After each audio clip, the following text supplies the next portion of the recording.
10 ilimizde etkili olan 7.7 şiddetindeki Pazarcık merkezli depremden 9 saat sonra bu kez 7.6 şiddetinde Elbistan'da meydana gelen deprem tahribatı maalesef daha da artırmıştır. En son yapılan çalışmalarda 108 bin kilometre karelik bir coğrafyayı ve 13 milyonluk bir nüfusu etkilediği gözlemlenmektedir. Bugün Avrupa'nın pek çok ülkesinin nüfusunun üzerinde bir nüfus bu depremden olumsuz manada etkilenmiştir. Deprem uzmanlarına göre depremlerin sismik cihazlarla ölçülmeye başlanılmasından bu yana dünya üzerindeki fay hatlarında böylesine bir kırılma yaşanmadı. Burada fayın kırılma uzunluğuyla ilgili de maalesef 500 kilometrelik bir uzunluğa tekabül ettiğini, bu yönüyle de dünyada bir ilk olduğunu ilgili uzmanlar ifade etmektedir. Bu nedenle 6 Şubat depremlerini sadece ülkemizin değil, dünyada da asrın felaketi olarak bizler tanımlıyoruz ve bilim insanları da bunu teyit ediyor. Ne yazık ki iklim şartları ve ulaşımdaki aksamalar ilk yardım ekiplerinin deprem bölgelerine ulaşmasını da zorlaştırmıştır. Bu da bu depremin diğer depremlerden ayrışan önemli bir özelliği olmuştur. Fakat bütün kurumlarımızın gayretleriyle arama kurtarma çalışmalarına ivedilikle başlanmıştır.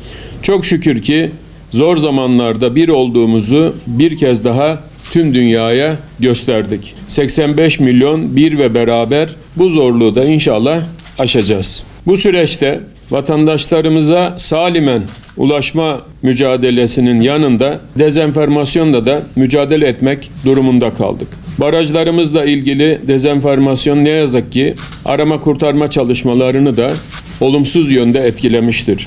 Bu yaygaraları çıkaranlar, yardım tırlarını, enkazları yağmalayanları biz aynı grupta değerlendiriyoruz. Deprem bölgesi ve yakın çevresinde 140 adet baraj ve göletimiz bulunmaktadır. Bunların 110'u baraj, 30'u da gölettir. Hiçbir tesisimizde baraj güvenliğini tehdit eden bir durum söz konusu değildir. Yine aynı bölgede özel sektör tarafından işletilmekte olan 172 adet hidroelektrik santrali ile ilgili de herhangi bir sorunun bulunmadığını buradan belirtmek isterim. Barajlarımız DSİ ekiplerimiz tarafından her gün kontrol edilmektedir.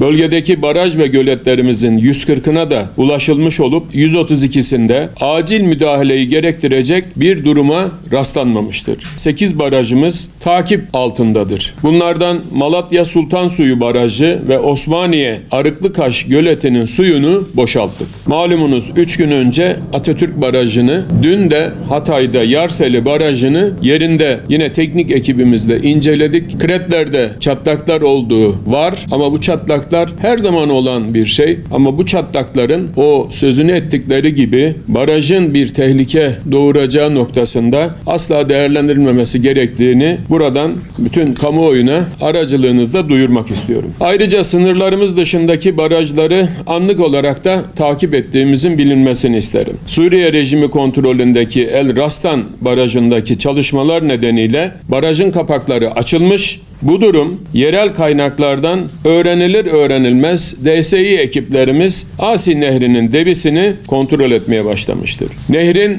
debisi 15 metreküp iken, saniyede 15 metreküplük bir debi var iken bu 130 metreküp saniyeye yükselmiş. DSİ ekiplerinin müdahalesiyle Asi Nehri Türkiye'ye giriş yapmadan Afrin kanalına yönlendirilmiş ve su seviyesi 103 metreküp saniyeye geriletilmiştir. Şu an itibariyle Asi Nehri'nin debisi 91 metreküp saniyeye kadar düşmüş olup DSİ ekiplerimiz tarafından anlık kontroller yapılmaktadır. Herhangi bir risk söz konusu değildir. Yıkılan 13 binanın ardından hemen ilk müdahaleler yapılmıştır. Adana bu manada depremi en az hasarla atlatan ilimiz olmuştur. Bu binalarda arama kurtarma çalışmaları bu an itibariyle tamamlanmış, bir tane binamız hariç. Bu Kubilay Apartmanı Apartmanı adını verdiğimiz binada enkaz çalışmaları titizlikle sürdürülmektedir. Şu ana kadar 34 vatandaşımız enkazdan sağ olarak çıkarılmıştır. Adana'da şu an itibariyle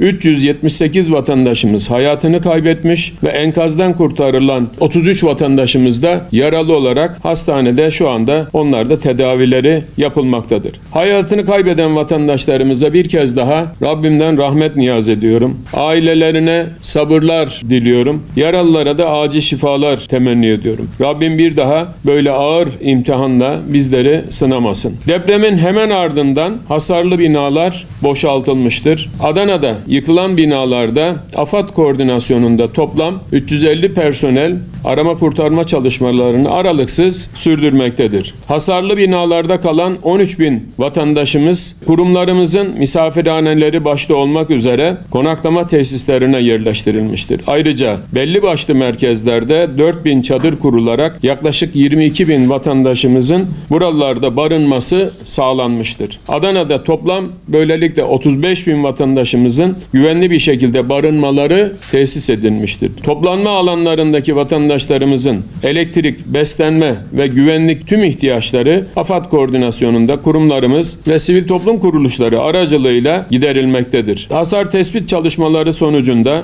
Adana'mızda şu ana kadar 17 binanın ağır hasarlı, 70 binanın orta hasarlı, 460 binanın az hasarlı olduğu tespit edilmiştir. 1235 binanın hasarsız olduğunu bu vesileyle özellikle vurgulamak isterim. Buradan da vatandaşlarımıza şu çağrıyı yapmak istiyoruz. Özellikle E-Devlet üzerinden kendi binalarıyla ilgili bu sorgulamayı yapabilirler ve Çevre Şehircilik İklim Değişikliği İl Müdürlüğümüzce kendi binaları noktasında bir değerlendirme yapılmışsa bunu görebilirler ve buradan hareketle de binalarının durumu hakkında en doğru, en sağlıklı bilgiyi almış olurlar. Deprem bölgesindeki vatandaşlarımıza tabii bir kez daha seslenmek istiyorum. Hala artçı sarsıntılar devam etmektedir. Lütfen özellikle bu bizim son kontrollerimiz çerçevesinde hasarlı olduğu bilinen binalara girmeyin. Hasarlı binalara lütfen yaklaşmayın.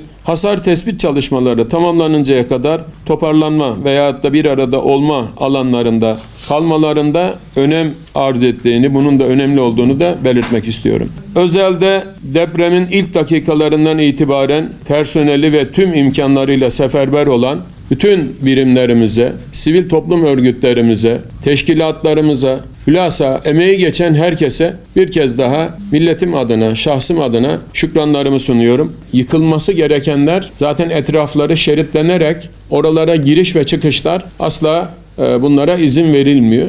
Devamında bu binalar da zaten içerisinde kimse ikamet etmediği için bunlar yıkılacak. Vatandaşlarımızın şimdilik geçici olarak barınmalarını sağlamak için illere göre belirlenmiş iller var. Ve o illerde turizm tesisleri başta olmak üzere oralarda bu vatandaşlarımızın konaklamaları sağlanacak ama kalıcı olan tesislerimiz yani konutları onlar da inşallah en kısa zamanda en uygun yerde en güzel, en konforlu şekilde bu binalar yapılıp kendilerine teslim edilecek. Bu dönem dezenformasyonun pik yaptığı dönemdir.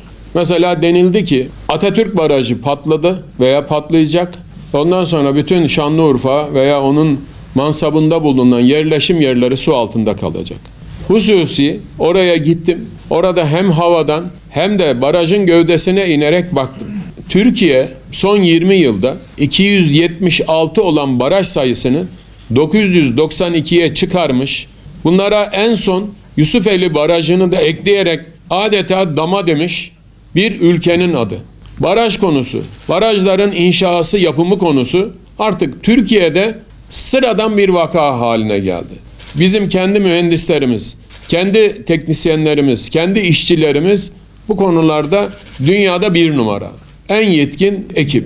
Bu yetmezmiş gibi bir başka Errastan'la ilgili yani Suriye rejimi tarafındaki barajla ilgili o bu sefer dezenformasyon olarak yayıldı. Önceki gece saat 11.30-12 sıralarında Altınözü'ndeki baraj patladı. Şu anda siz sel altında kalacaksınız, burada taşkın olacak ve buraları bir an önce terk edin diyen bir ekip türedi. Tabii insanlar kendi canını da kurtarmak adına olay mahallini terk etmiş oldular. Bu gerçekten üzüntü verici bir durum. Dün Yarseli Barajı'na gidip orada da incelemelerde bulundum. Kretlerde çatlaklar yok mu? Var. Bizim bir teknik ekibimiz var. Bununla ilgili yetkili bir birimimiz var. O birimin içerisinde belediyelerden de alınmış teknik personel var. Yani buradaki büyük şehirden, ilçe belediyelerinden alınmış teknik personel müştereken çalışıyorlar ve müştereken karar veriyorlar. Bilgi aktarımında bulundunuz. Sizlere de gerçekten çok teşekkür ediyoruz. 7/24 sizlerle birlikte olduk. Siz de uykusuz kaldınız. Adeta nöbet tuttunuz. Sizlere de şükranlarımı sunuyorum. Kolay gelsin.